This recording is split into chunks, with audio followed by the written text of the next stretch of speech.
Murphy had done a show with the 69 Cubs at McCormick Place that went completely upside down because the promoters didn't have any money for the players who had agreed to show up. There was nobody in this empty building except Murph and Nate Oliver and the engineer John Freeberg at the time, our engineer at this store. John Freeberg, the 6'11 engineer. Couldn't post you up if his life depended on it, but he sure could fix your sound system. And they started talking about the old 69 Cubs doing that album and some songs. You've lost that love and feeling to You've Got That Pennant Feeling. And Murph actually got Nate Oliver to sing a little bit of it, and I played some sound bites from that show for Boers on a Monday morning after a Bears loss. Enjoy. Let's enjoy Murph visiting with Nate Oliver. Hey, hey, hold the mackerel, no doubt about it. The Cubs are on their way. You're sounding good, Nate. They've got the hustle, they've got the muscle. The Chicago Cubs are on their way.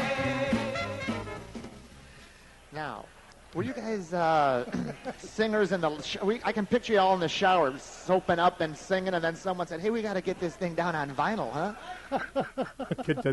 You get your thing down on vinyl, and oh, my God. Were you guys singers in the I can picture you all in the shower soaping up and singing. Young man, there's no need to be down. Murph, of course, should be known that Murph later, after the 69 Cubs, did indeed form the Village People. There's a place you can go to, I said, young Murph.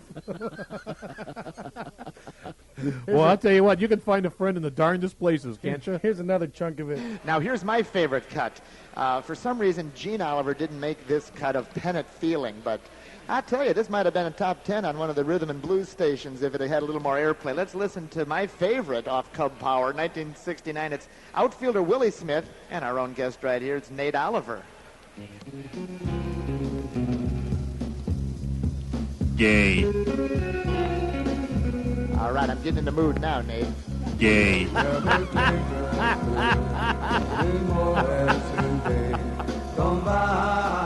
Gay.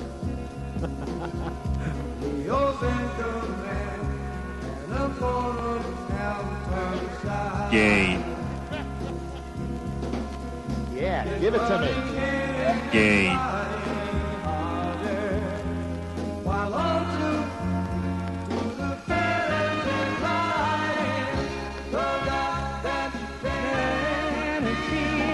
Homosexual. Give it to me, Nate. Oh, that Yeah. Gay.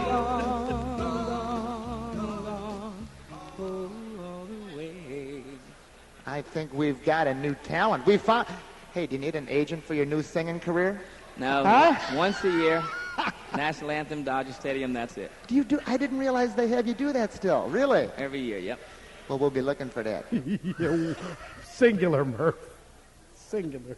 You would want to know when Nate Oliver's out there singing the national anthem? Yeah, give it to me. Yeah, give it to me. What the hell? And this one goes out to a young girl in Cleveland who lost her dog. I wonder if Tommy Lasorda's sitting in the dugout during the anthem saying, Give it to me, Nate. I said, young man, there's no need to be down. I said, young man. Did Murph have leather on for this appearance? Was he doing like a leather pants, leather vest thing? Wearing chains?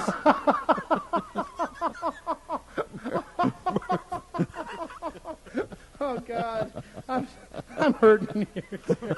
I'm hurting here, man. Oh, those are precious. God, save those forever. I thought you would like them. Well, I need them on it. You know, it's a dreary day, and it was a dreary weekend. It was a sad week. But that's, it's good that Murph is out there reliving those many, many memories. And, I wonder if he still thinks about that. You think? Were you guys singers in the... I can picture you all in the shower soaping up and singing.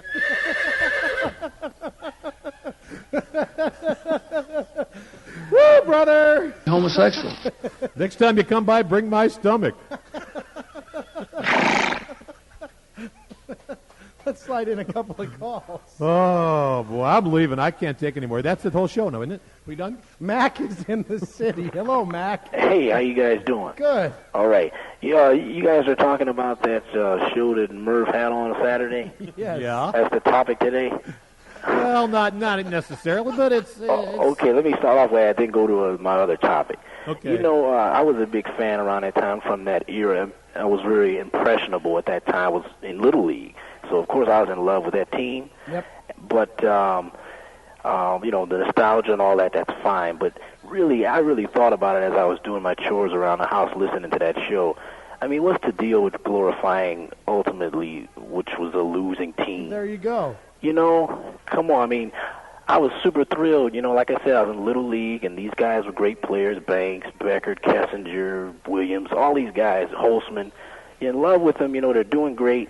But they blew a 9-game lead. Yes, they did. Yes, they did, and they have been one of the.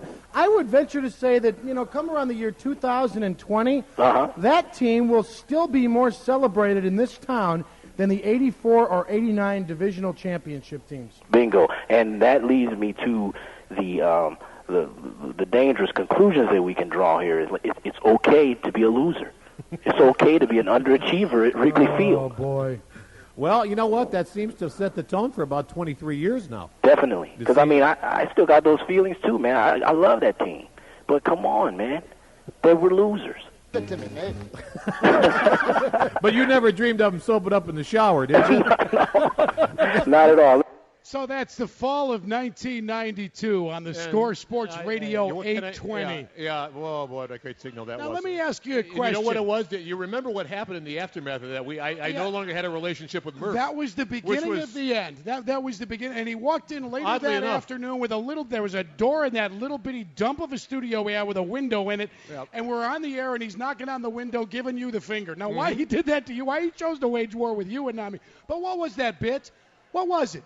It was two guys busting the balls of a coworker in a very harmless and playful way, and the man couldn't take it. He couldn't take it. He Nothing severed from me his could he take. relationship with you on that day. What a great day it and was then for me, went though. after me 3 years later for something that I had nothing to do Let with. me tell you something. The day that creep severed that relationship, and you know, we still worked together up until a couple of years ago. Let me tell you something. That's one of the greatest days of my life. That made the entire year, the entire experience of the Score worthwhile, that I was able to get under the skin of that weirdo. Seriously, I mean, that to me was like a badge of, oh, my God, I finally got this dumbass. You know, and really, it was only meant in the spirit in which it was given. I like the leather pants talk. Well, but I know. he actually I know. did that. I know. He I know the actually did story. that. He Trust me. had some leather pants. Yeah, I know the story. Oh, yeah. Hey, if you're going to wear leather pants, man, then you got to deal with gotta wear it. everything that goes with it on Right. the back end, if you'll pardon the expression. So I don't think giving me the finger exactly solves your leather pants problem, does it? Outstanding stuff. And a lot of texters getting in. You know, you're welcome. Glad you enjoyed that walk down memory lane. That's some funny stuff. Oh, there was some other stuff, too, over the years that really it was actually funny, even when you listen to it again. Yeah. Sometimes not so much. And I'm glad my voice changed after all those years, too. It's just like, man, did I... Oh, you're deep and rich. Yeah, you're a little Dan Spiegel in you. I know. Helium Boy. Sports Radio 670 is the score. It's the Boers and Bernstein Show. Feel Good Friday, Bud Light, Who Needs to Tavern Tour at Bar Louie in Naperville on the score. Glad you're with us. Here's my, I believe in Andy McPhail. F-A-I-L. Give me leather. And I figure We're this. going to do more of that later. I figure, I figure that really, if I'm looking to build baseball success, I'm going to latch on to all the former Cubs I can get my hands on. Every damn one of them. Let's bring them all in. Give me a team full of former Cubs, and I will you probably suck. That's not. a dumbass idea. Two-thirds of